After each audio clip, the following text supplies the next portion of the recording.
Anugerah dari Tuhan Yesus Kristus, kasih setia Allah Bapa, itulah kiranya menyertai kamu sekalian. Amin. Firman Tuhan di pagi hari ini tertulis di Galatia pasal 5 ayat 22 dan 23a.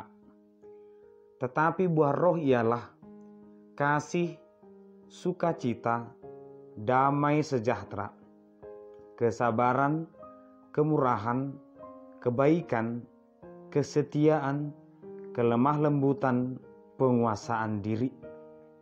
Demikian pembacaan firman Tuhan. Selamat pagi dan salam sejahtera untuk kita semua. Bapak Ibu saudara terkasih, mungkin kita pernah memiliki ketertarikan, suka terhadap sesuatu. Mungkin itu makanan atau masakan, seorang penyanyi, alunan musik, atau seorang petani yang sangat senang dengan hasil pertanian sahabatnya. Kita tertarik dengan hasil itu. Kita tertarik dengan apa yang terhidang di depan kita. Kita tertarik dengan apa yang kita lihat atau yang kita dengar, sehingga membuat kita ingin seperti mereka, ingin bisa menyanyi seperti mereka, ingin bisa bermain musik seperti mereka, ingin menjadi seorang petani dengan hasil seperti dia. Keinginan yang sangat besar semakin muncul dan kita tiba saatnya ingin belajar. Ternyata kita akan terkejut dengan proses yang ternyata tidak semudah yang kita pikirkan. Seorang pemain musik yang memainkan gitar atau piano yang begitu indah, ternyata butuh beberapa tahun bahkan puluhan tahun agar dia bisa bermain dengan indah yang mungkin hanya kita dengar 5 menit saja. Sebuah masakan yang sangat lezat, sangat bagus, kita lihat di hadapan mata kita. Ternyata ketika kita masuk ke dalam dapur, proses yang sangat rumit, proses yang sangat panjang, butuh ilmu, keahlian, ternyata membuat kita sadar, ternyata sulit. Ternyata tidak semudah yang kupikirkan. Bahkan disinilah bisa saja seseorang menjadi mundur untuk belajar, untuk memiliki hasil itu. Yang awalnya semangatnya sangat tinggi, tetapi perlahan semangat itu menjadi memudar karena proses yang sangat panjang itu seakan-akan sangat sulit. Karena memang hasil atau buah yang sangat mahal itu memiliki nilai yang berharga. Ada proses yang sangat panjang, ada proses yang sangat besar untuk menghasilkan buah yang sangat bagus atau hasil yang sangat indah tadi. Demikianlah buah roh adalah sebuah hasil yang berharga. Ada 9 buah roh yang akan hadir dalam kehidupan seseorang. Harus ke-9-nya. Tidak mungkin 1, 2, atau 8. Tetapi buah roh itu akan hadir secara bersamaan dalam diri seseorang. Kita pasti akan senang, akan berbahagia ketika bersahabat dengan orang yang dipenuhi oleh buah-buah roh. Tetapi ternyata baik kasih, sukacita, damai sejahtera ini bukan sesuatu yang kita latih.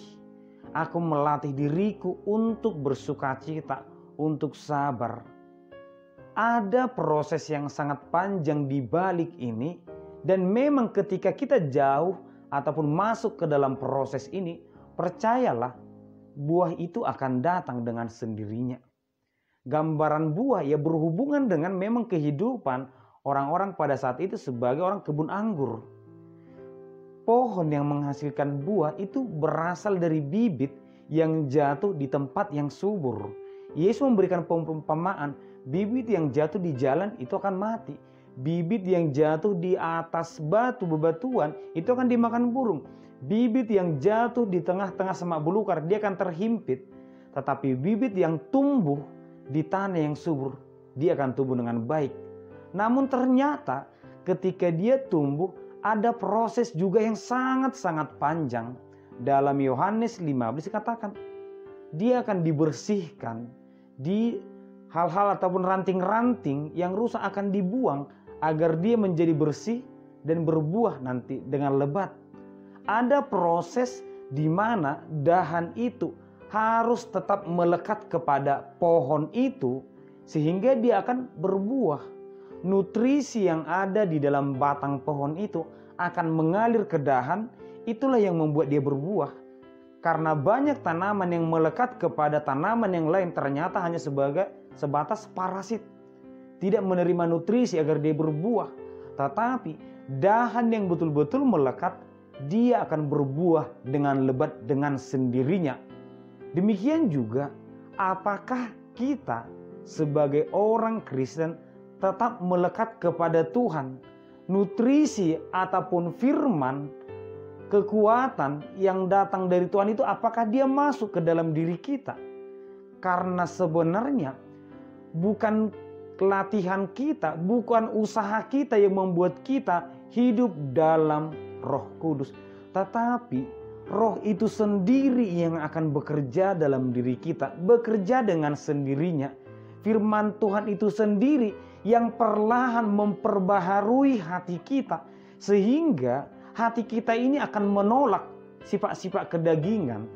Hati kita ini akan menolak perbuatan-perbuatan yang jahat. Ketika perbuatan yang jahat hilang, maka muncullah perbuatan yang baru. Muncullah buah-buah roh dalam diri kita. Dan memang kesembilannya akan otomatis datang. Kasih, sukacita, damai, sejahtera sampai kepada penguasaan diri. Oleh karena itulah Bapak Ibu saudara terkasih, ketika dikatakan hidup dengan Roh Kudus, hidup dengan buah Roh Kudus, itu hanya akan terjadi ketika kehidupan kita melekat selalu kepada Tuhan, ketika kehidupan kita selalu dibersihkan oleh firman Tuhan. Karena ketika kita datang kepada Tuhan, mungkin kita akan bertemu dengan sesuatu yang tidak mengenakan. Karena akan ada yang harus kita tinggalkan, kita buang dari diri kita yang mungkin kita sukai.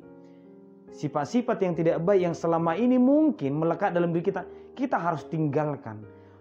Kita biarkan firman Tuhan setiap hari memperbaharui hati kita, menerangi pikiran kita, dan percayalah Tuhan yang akan bekerja mendatangkan buah-buah roh itu dalam diri kita.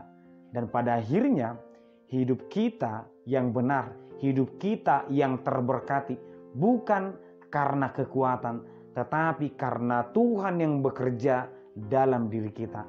Amin, kita berdoa. Terima kasih Tuhan, kami bersyukur di pagi hari ini. Kami sangat menyenangi buah-buah roh Tuhan, tetapi biarlah kiranya semuanya muncul karena pengenalan kami, pertumbuhan kami karena firman-Mu. Biarlah firman-Mu yang mengajari, memperbaharui hati, pikiran, dan kehidupan kami. Dalam nama Anak Yesus Kristus kami berdoa. Amin.